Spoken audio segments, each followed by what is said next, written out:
નમસ્કાર દોસ્તો, વિડીયોમાં ફરી એક વખત તમારું સ્વાગત કરું છું. જે વિડીયો વિશે મારે વાત કરવી છે, વિડીયો બરાબર ધ્યાનથી જોજો.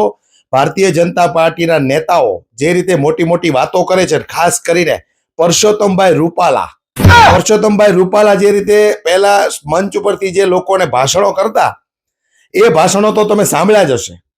પરસોત્તમ રૂપાલાનું એવું કહેવું છે કે જ્યારથી નરેન્દ્ર મોદીની સરકાર બની છે ત્યારથી નર્મદા નદીના ડેમના દરવાજાઓ ખુલ્લા મૂકવામાં આવ્યા છે.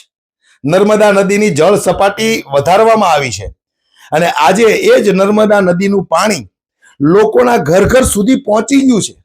આજે તમે ઘરની અંદર નળ ખોલો તો નર્મદા નદીની પ્રસાદી પણ આવે છે. આવું ભારતીય જનતા પાર્ટીના કોમેડી નેતા પરસોત્તમ રૂપાલા વારંવાર મંચ ઉપરથી આવું કહેતા હોય છે. હવે તો જળમંત્રી સી.આર. પાટીલ બની ગયા છે, તો સી.આર. પાટીલ પણ ઘણી બધી વખત મોટા મોટા ફાંકાઓ મારતા હોય છે સંસદની અંદર. પણ એકચ્યુઅલી એવું થાય છે કે સંસદની અંદર ગુજરાતમાં શું ચાલે છે એ લોકોને ખબર જ ના હોય, એટલે આ લોકો ત્યાં પણ મોટી મોટી ફાંકા ફોજદારી વાળી વાતો કરી નાખે છે. આજે હું તમને એક વિડીયો બતાવવાનો છું. વિડીયો જોઈને તમારા પગ નીચેથી જમીન ખસકી જશે.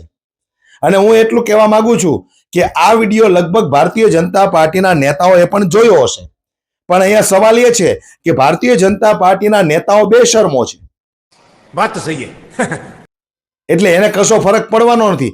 આમ જનતા જીવે મરે એને શું લેવા દેવા છે. આ દોસ્તો, હું તમને જે વિડીયો બતાવવાનો છું એ વિડીયોની અંદર જે લોકો ગામના પાણી ભરવા માટે કેવી મહેનત કરે છે, કેવું રિસ્ક લે છે, એ દ્રશ્ય જોઈને તમારા પગ નીચેથી જમીન ખસકી જવાની છે. આ વિડીયો તમે જુઓ. આ વિડીયો છે ગુજરાતના વલસાડ જિલ્લાનો.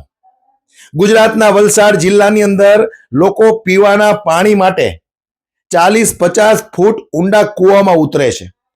કૂવામાં ઉતર્યા બાદ એ લોકો માત્ર એક પીવાનું પાણી જ માત્ર હાંસિલ કરી શકે છે. લોખંડની સીડીઓ લાગેલી છે, દોરડાઓ લાગેલા છે. એ દોરડાઓ પકડી પકડીને લોકો નીચે ઉતરે છે અને ત્યાર પછી પીવાનું પાણી માંડ માંડ આ લોકોને મળે છે. કહેવામાં એવું આવે છે કે 586 કરોડ રૂપિયા ત્યાં મંજૂર કરવામાં આવ્યા છે. આજ સુધીમાં હજી પાણીની પૂરી વ્યવસ્થા નથી કરવામાં આવી અને આ લોકો મોટી મોટી વાતો કરે છે કે ભાઈ આજે ગુજરાતના એક એક ઘર સુધી નરેન્દ્રભાઈ મોદીના નેતૃત્વમાં અમે લોકોએ નર્મદા નદીની પ્રસાદી પહોંચાડી દીધી છે. દોસ્તો, આજે પણ ઘણા બધા એવા ગામો છે કે જ્યાં પીવાના પાણીના પણ ફાંફા છે.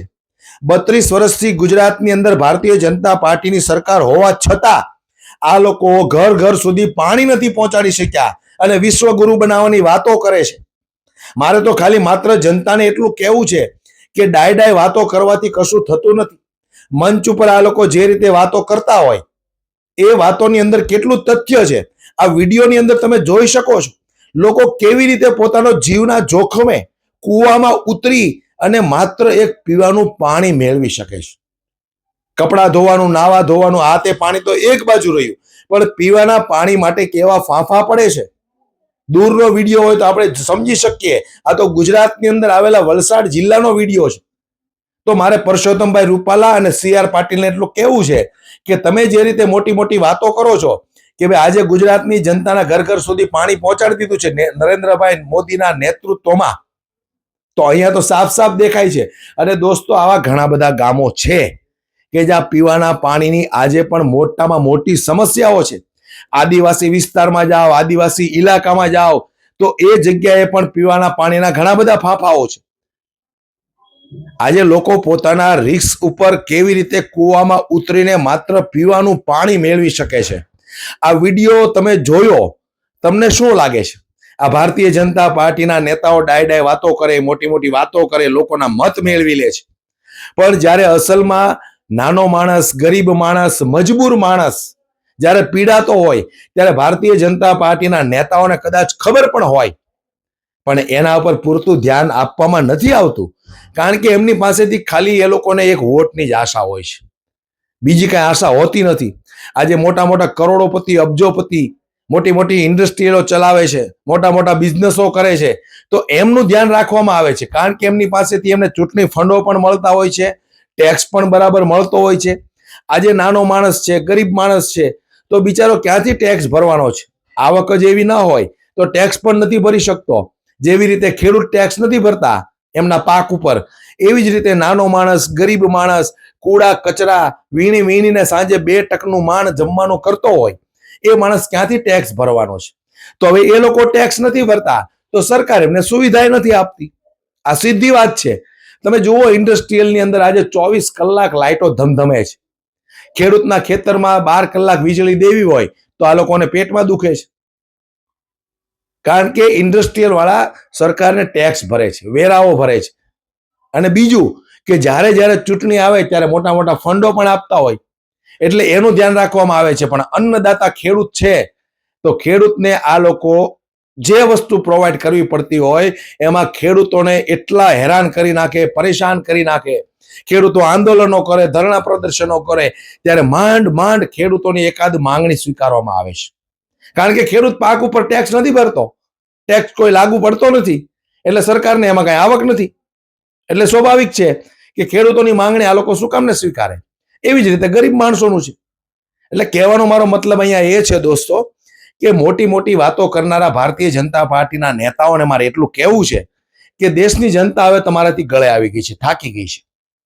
આજે પીવાના પાણીની સમસ્યાને લઈને લોકોને એટલું રિસ્ક લેવું પડતું હોય, 40-40, 50-50 ફૂટ ઊંડા કૂવામાં ઉતરી અને માત્ર 1-2 ઘડા પાણી ભરી શકતા હોય પીવા માટેના, તો તમને શરમ આવી જોઈએ.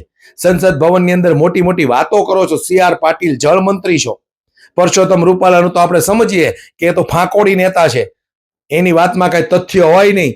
કાં તો ફાંકા મારવાના હોય, કાં તો કોંગ્રેસની ટીકા કરવાની હોય, 2 જ વસ્તુ એને આવડે છે. પણ જળ મંત્રી CR પાટીલને મારે કહેવું છે કે આ કેટલું યોગ્ય છે. વલસાડ જિલ્લો ગુજરાતમાં જ આવેલો છે.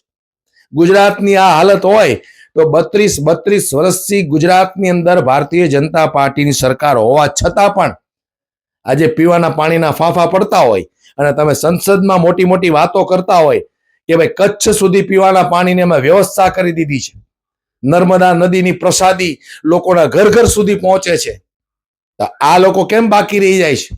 આ લોકોના ઘર સુધી કેમ નથી પહોંચતી? શું આ લોકો માણસ નથી? આ લોકોને આવી જિંદગી જીવવાની છે કે પીવાના પાણી માટે પણ 50-50 ફૂટ ઊંડા કૂવામાં રિસ્ક લઈને ઉતરવું? એ લોકોની એવી જિંદગી છે? શા માટે નાનો માણસ હેરાન થાય છે, દુઃખી થાય છે? કારણ કે 32 વર્ષથી મેન તમે માત્ર ને માત્ર કમળ જ જોયું છે. આપણે પરિવર્તન ઈચ્છતા નથી, એટલે આ લોકોને એમ છે કે ભાઈ જનતા અમારી ગુલામ થઈ ગઈ છે. પણ આ તો તકલીફ એવી છે દોસ્તો કે જેના ઘર ઉપર વીતે ને એને ખબર પડે. આજે તમે હાઈફાઈ વિસ્તારોની અંદર જાઓ, નળ ખોલો પાણી આવે, બાથરૂમમાં ખોલો પાણી આવે, ટોયલેટમાં ખોલો પાણી આવે, રસોડામાં બધી જગ્યાએ નળ ખોલો એટલે પાણી, પીવાનું પાણી આવે. કોને તકલીફ છે? ગરીબ માણસોને તકલીફ છે. એની તકલીફ કોણ સમજવાનું છે? આજે આપણા ઘરમાં સુખ શાંતિ હોય તો આપણે તેમ જ કહેવાના કે ભારતીય જનતા પાર્ટીની સરકાર ઇઝ વેલ ગુડ, અમને કોઈ તકલીફ નથી. પણ અસલમાં જેને તકલીફ છે એની તકલીફ જોઈને ક્યારેક જો આપણને પીડા થાય ને તો સમજવાનું કે ભાઈ નહીં, ખરેખર આપણી અંદર માનવતા છે. આજે આ દ્રશ્ય જોઈને મને તો એમ થયું કે ભાઈ આવી રીતે એક પીવાના પાણી માટે આટલું રિસ્ક લઈને કૂવામાં ઉતરવાનું. અને આ ભારતીય જનતા પાર્ટીના જાડી ચામડીના નેતાઓને કઈ ફરક નથી પડતો, કઈ ફરક નથી પડતો. કોઈનો પગ લપસ્યો, કૂવામાં પટકાઈ ગયો, મરી ગયો, કઈ પણ થયું, એને કઈ ફરક નથી પડતો. એને માત્ર એના વોટ જોઈએ છે. એટલે દરેક જનતાનો કહેવા માંગુ છું કે જાગો. પણ ક્યારે જાગશો? તકલીફ આપણને આવશે તો આપણે જાગશું. આ તો એવું થયું, બીજાને તકલીફ છે તો આપણે શું કામને જાગવું? આપણે તો સુખ શાંતિ છે, સરસ મજાનું જીવન જીવીએ છીએ, આપણને ક્યાં કાંઈ વાંધો છે? આ તો એવી વાત છે. એટલે વિચાર કરો, 32 વર્ષથી જે સરકાર એક રાજ્યની અંદર હોય એ રાજ્યની અંદર બીજી સુવિધા તો ઝખમરાવા ગઈ, પણ પીવાના પાણીની સુવિધા એક ન મળતી હોય સામાન્ય માણસોને, તો આ કઈ રીતે આ લોકો બણગાઓ ફૂકે છે કે અમે ગુજરાતનો વિકાસ કર્યો છે? દોસ્તો, આ વિડીયો બાબતે તમારું શું કહેવું છે અને કોમેન્ટ બોક્સમાં જરૂરથી જણાવજો. અને આવી જ રીતે ગરીબોની જિંદગી જીવવાની હોય તો પછી કમળનું બટન વારંવાર શા માટે દબાવવું? ખેર, વિડીયોમાં આટલું. તમારું શું કહેવું છે વિડીયો બાબતે મને ચોક્કસથી કોમેન્ટમાં જણાવજો. જય હિન્દ, જય જય ગરવી ગુજરાત.